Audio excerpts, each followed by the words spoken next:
Hello and welcome to the latest Business of the Business podcast. I am your co-host, JP John Poz from the Two-Man Power Trip. Of course, joining me, the financial wrestling genius himself, Mr. TrumpMania, Mr. Lavie Margolin. Lavie, how you doing today, sir? Hey, John, I'm doing well. Given your expertise, no offense, you could be the host. I am glad Oh, to support things. We're collaborating together as we're on episode 208 from my count. so as far as business concerned, obviously 2-8, a lot of episodes. We've covered the gamut. We've covered so many different things, and an interesting thing that I know was a part of the show a while ago, and we've talked to Brett about this numerous times, and we almost like we've been like kind of wishing it into the universe. Almost, it's almost like we've covered this on a bunch of different episodes here and there, but it's kind of like following the track of the show. Hammerstein Ballroom. What is going on with Hammerstein?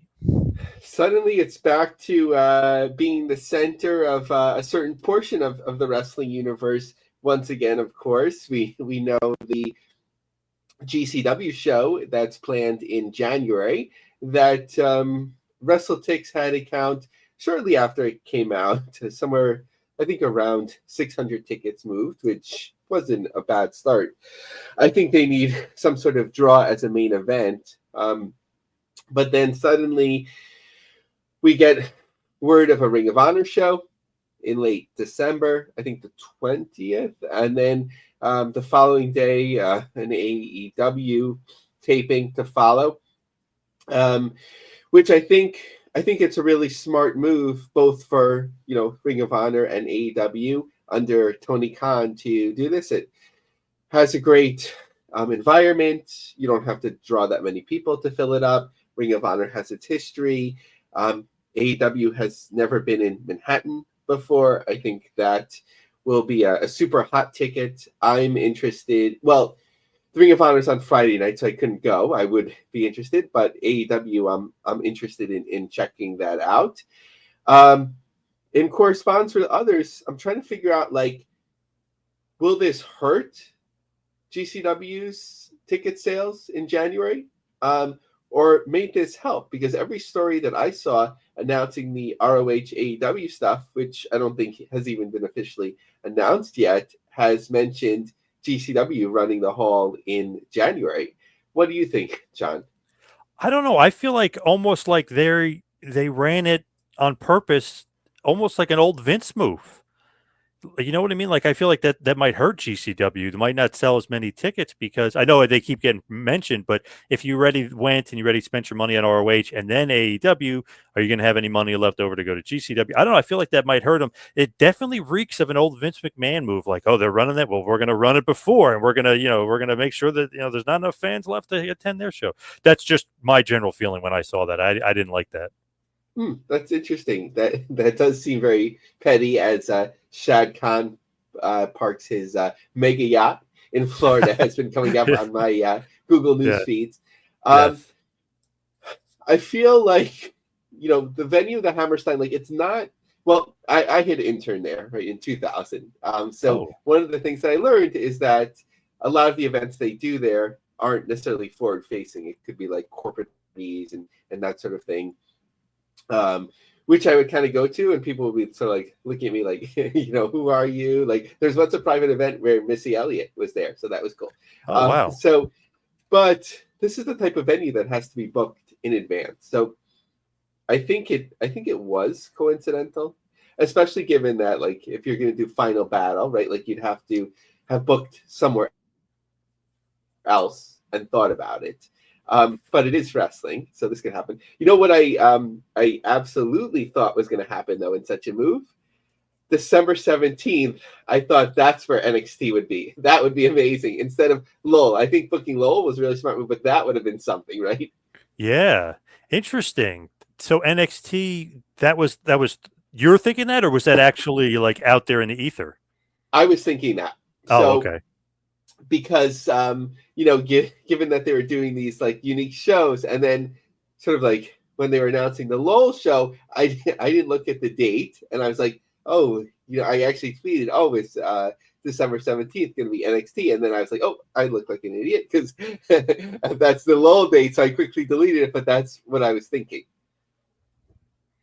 When you're looking at NXT and running Lowell. It looked like, I don't know. Did New Japan do okay there? Do you think that's a good area for NXT? Yeah, so jumping ahead there, I actually got an on the ground report from someone that was working the event professionally, but doesn't work for New Japan, and I shared with him that Cage Match had 1,022 listed. I was like, that didn't seem likely at all, given that there were front row tickets available. I know that some people aren't going to pay whatever it was, $300 for front row, and he's like, if it was half that, I'd be surprised. And he had some high res images, not necessarily of the stands because it was actually dark, but from the ring to the stands, like you could see that it was pretty empty. Interesting.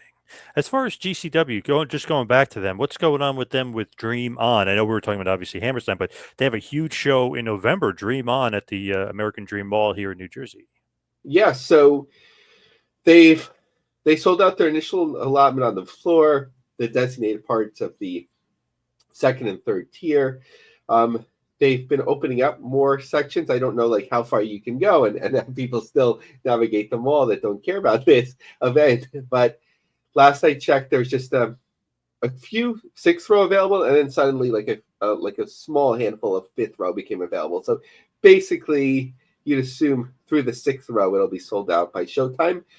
I don't know if they can add a seventh row, but as transcribed by PW Ponderings, we also have a big show coming up on November 23rd. This is Brett, which is, it's the Mall of America of the East Coast. It's a big deal. It's actually currently sold out. We're working with them now to see if we can add some more seats or bring in some bleachers to let us increase the capacity, but we're already sold out. It's going to be a big deal. There's a fan fest in the afternoon, starts at 2 o'clock.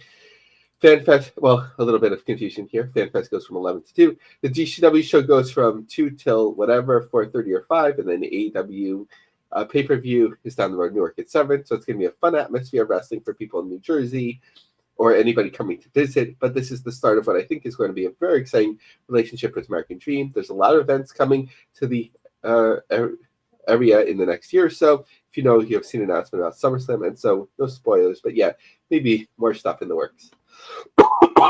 Nice. Love it. So that's their success. Another positive is that they announced very, very loudly, in a good way, that they're working with Progress on January 26th. But very quietly, as far as I noticed, I don't know if you saw anything about this, John. The day before, they're actually going to France or the French region. Like, I'm a little bit confused about the geography, but they're working with a hardcore organization called BZW in Bapaume, Frankreich. Sorry, everybody. So that'll be curious, interesting, because I don't think they've been there. We talked about the Hammerstein. Now, I don't want to make things sound bleak, but basically all the other shows that I've been looking at that are on the books, the ticket sales look like they're in the toilet. Oh, wow. Yeah, so I don't know, what's going on. And this is, in the moment I captured it, of course, we're recording, and I caught it a couple of days later, so certainly the ticket sales would only go up. But ticket sales look very, very bleak.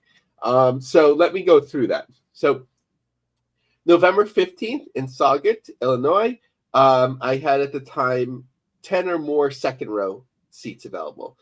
In Kentucky, that actually, in terms of the reserved at the time, it's very small reserved. There were a couple left in the second row, but individual, so they might have done well there.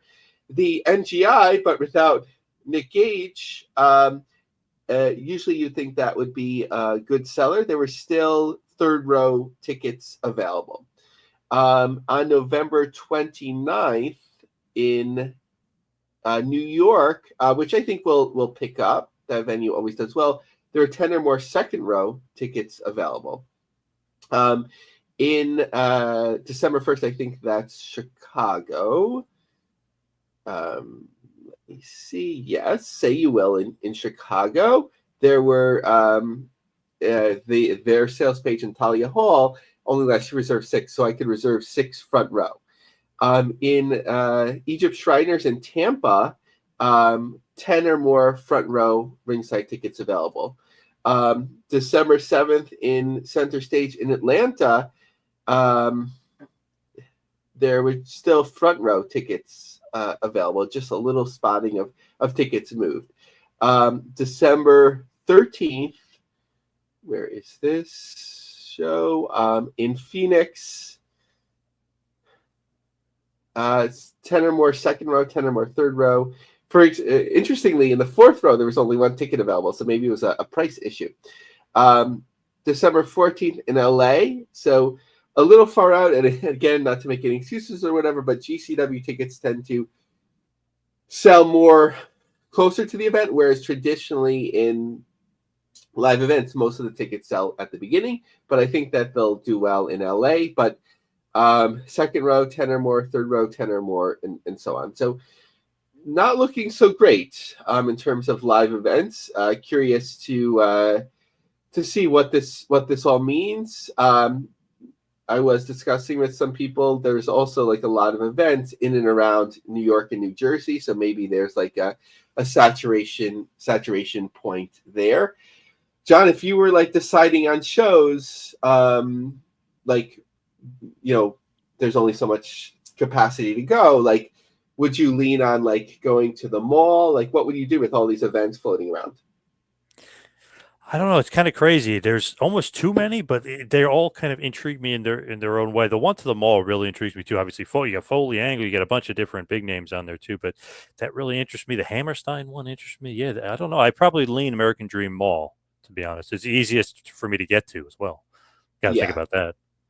Yeah, I'm waiting like the Hammerstein. I want to see like what the main draws are, because the tickets are expensive, and I'm kind of tired of sitting in the balcony. If I'm not in the Yeah, front row, I know that sounds right. like snobbish, but I'm not as young as I used to be. Yep. I love the Brooklyn experience. I've been a couple times. This one's on a Friday night, so I can't go to that. Yeah, sometimes it's timing and sometimes it's location. Like obviously, like Brooklyn and Hammerstein for me are harder to get to. The Dream Mall, I could just drive there in 45 minutes and be there, so it's not that bad of a drive. Yeah, and if you're considering the Hammerstein, what appeals to you most? ROH, AEW, or GCW? Man, I don't know. Like old school me would have been ROH, no doubt about it. But I feel like GCW is taking the lead now, just because I don't know. You never know who's going to show up. The last time, what wasn't like the greatest show last time, but hey, you had Jeff Jarrett, you had all this random surprises, and you just never know who's going to show up. ROH, I feel like they've definitely fallen off since they're obviously part of AEW, and I don't know. Collision feels like they don't really put a lot of effort into it, so I would go GCW. For me, like, since I don't watch anything regularly, like I think I could like fully embrace like the con promotions, just to enjoy the night, to know that there is going to be good wrestling on. Right. And like I haven't been to AEW, so I'm just like curious to go, and maybe I could catch Mookie like before or after or something like that.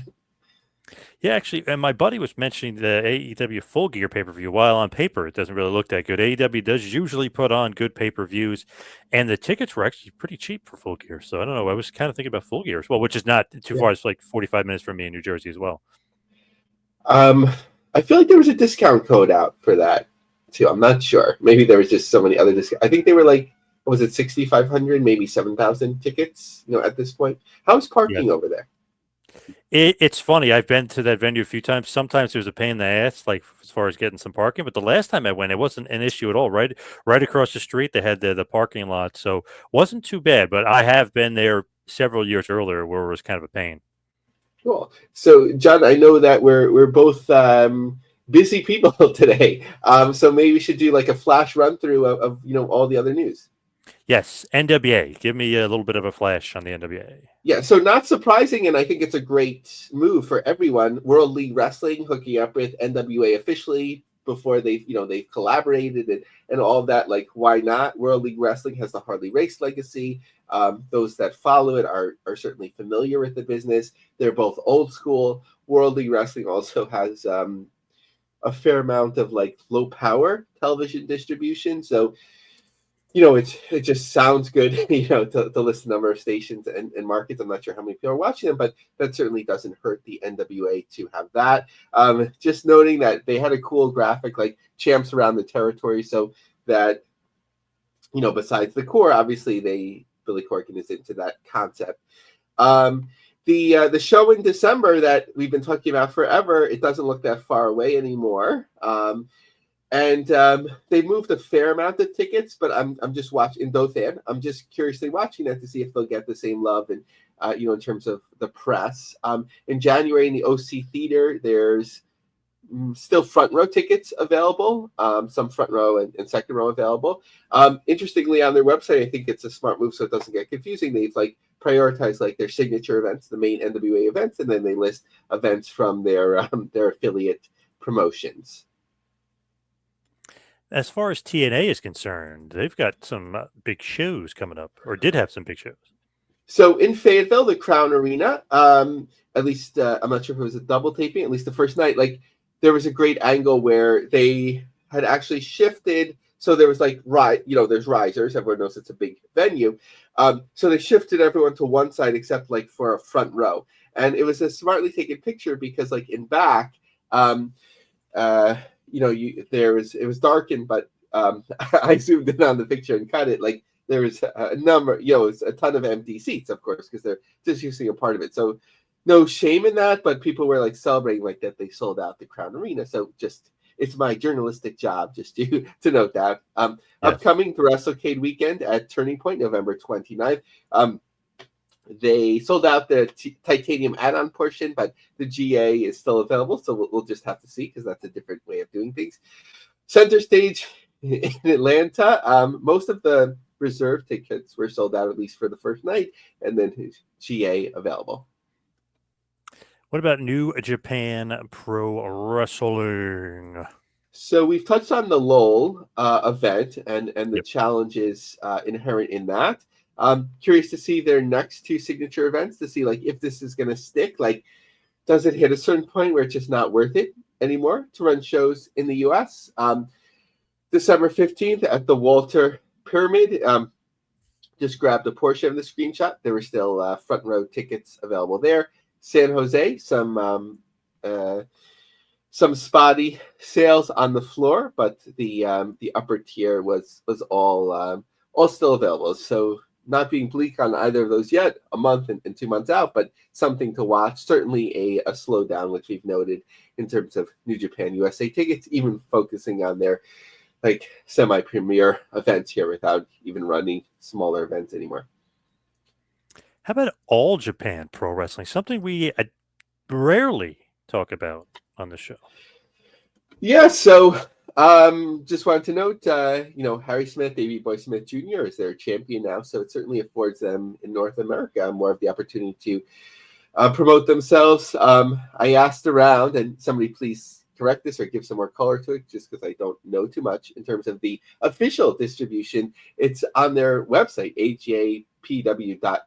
So I think in terms of assets, potentially Triller can work with in terms of promotions, that rather than a volume game where sometimes they've done with just a few marquee promotions, I think this would be a smart one to work with. I know that years ago they've worked with them. Some of those shows still live on Triller, but in terms of getting notable international promotions with known talent and good, fairly good production values relatively, I think it would be smart for them to work with All Japan. How about MLW? So MLW, it's hard to follow their constant movement in terms of their distribution. So they moved from Triller to YouTube TV, and it was going to be we're going to charge you for premium events, which made sense. And now they're for the fans, we've been so successful this year that it's now free. And it's okay. And then they had the Apocalypto show, and then they're due to technical difficulties, we're not going to air it tonight, which, these things happen. So, sometimes it's hard to follow, who's doing what, and certainly not blaming anyone. I'm just, in terms of the personnel whom I last knew are involved. So I believe Dave Marquez, took things over. I don't know if this was under his production umbrella, but interestingly, GPW Productions, who I believe they used to work with and don't anymore, they tweeted out that night a little bit of shade Hey, 45 minutes until DDT Pro Defy live on Fight if you want to watch a stream that will start on time. Update, a stream that will stream on time and actually air tonight, since that isn't possible for everyone, even with a truck. So maybe some, if it's related, maybe some hard feelings there. Damn, ouch. And what about? Oh, sorry, John. I was just going to run through the Eric Bischoff show, December 5th.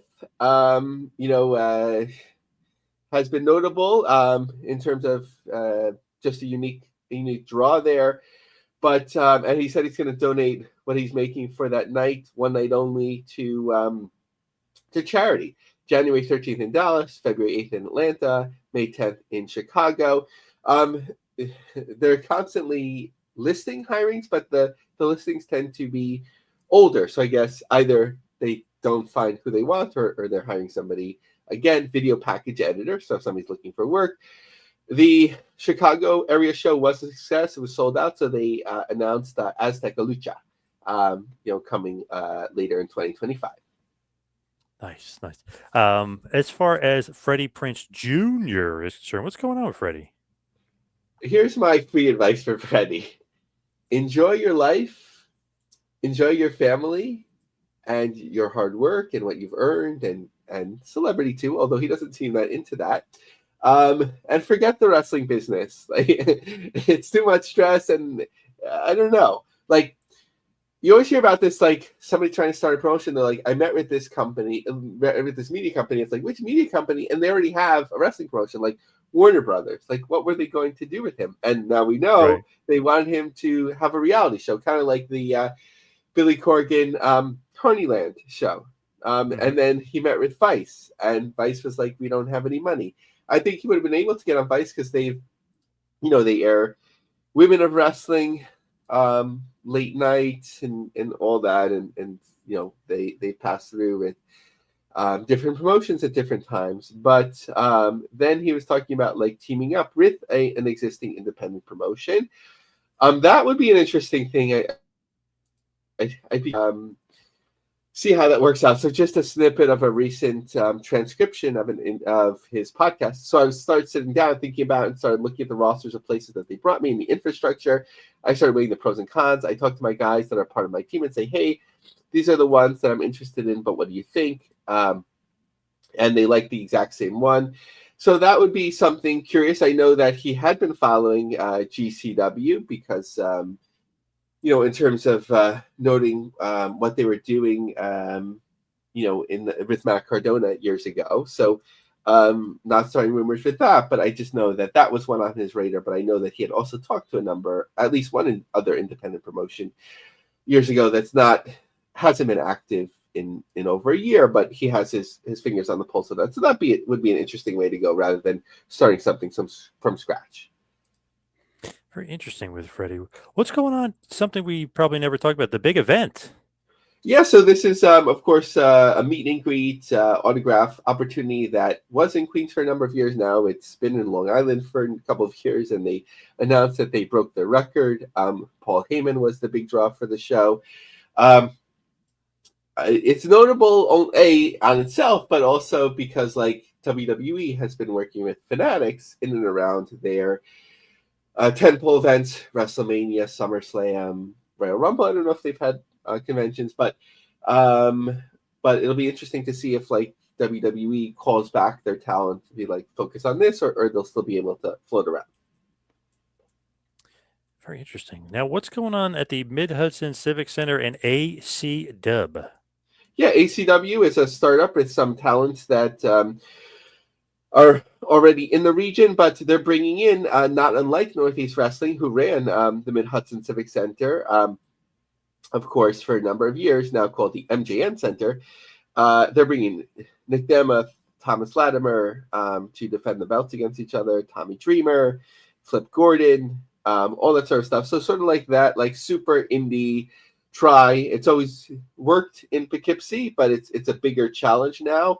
Northeast Wrestling isn't doing it or hasn't done it in a while in the Civic Center, so someone else is trying. So curious to see if that still works. We talked about last week with Kevin Kleinrock that's not so much a thing as much anymore. So curious to see if that can still work.